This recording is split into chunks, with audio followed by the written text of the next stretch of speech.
শুভেচ্ছা জানিয়ে মহান আল্লাহর কাছে শুকরিয়া জানাই যে প্রিয় নেতা বাংলাদেশের যে স্বপ্নের মানুষকে এক নজর দেখার জন্য, একটু মুখের কথা শোনার জন্য কোটি কোটি মানুষ আজকে অপেক্ষা করছে সেই ডাক্তার শফিকুর রহমানকে কয়রাবাসী আজকে যে পেয়েছে এতে কি আল্লাহ শুকরিয়া আদায় করবেন? আলহামদুলিল্লাহ। 3:30টার মধ্যে আমিরে জামাতকে এখান থেকে রওনা দিতে হবে, ঢাকায় পৌঁছাতে হবে। আপনারা দোয়া করবেন, আমরা আজকে লম্বা বক্তৃতা করতে পারবো না। একটা কথা শুধু বলতে চাই, এই দক্ষিণ খুলনার মানুষ বরাবর আমরা অবহেলিত থেকেছি সকল সরকারের সময়ে।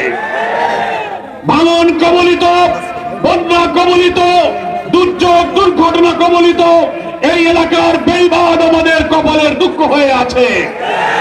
আমরা এই অঞ্চল থেকে সাদা সোনা চিংড়ি মাছ আমরা রপ্তানি করি। আমরা বিশ্ব ঐতিহ্য সুন্দরবনের মধু কাঠ দিয়ে বিশ্বের বুকে বিরাট সম্পদের ধারণ করি, অথচ সেই দক্ষিণ খুলনার বাঁধ নির্মাণ হয় না। লুটেরা এমপি মন্ত্রী চেয়ারম্যান মেম্বাররা লুটপাট করে খায়।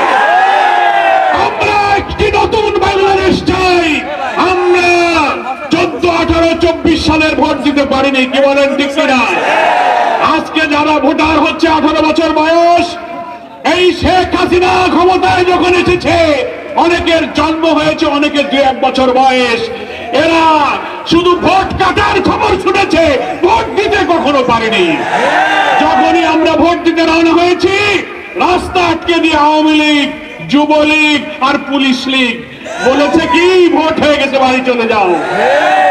এবারে আমরা একটি অন্তর্বর্তীকালীন সরকারের অধীনে একটি অবাধ নিরপেক্ষ নির্বাচনের জন্য আমাদের গণতন্ত্র, ভোটাধিকার, আমাদের সংবিধান, আমাদের মূল্যবোধ, ধর্ম, বর্ণ, নারী পুরুষ নির্বিশেষে আমাদের অধিকারের জন্য 2000 ছাত্র জনতা আমরা প্রাণ দিয়েছি।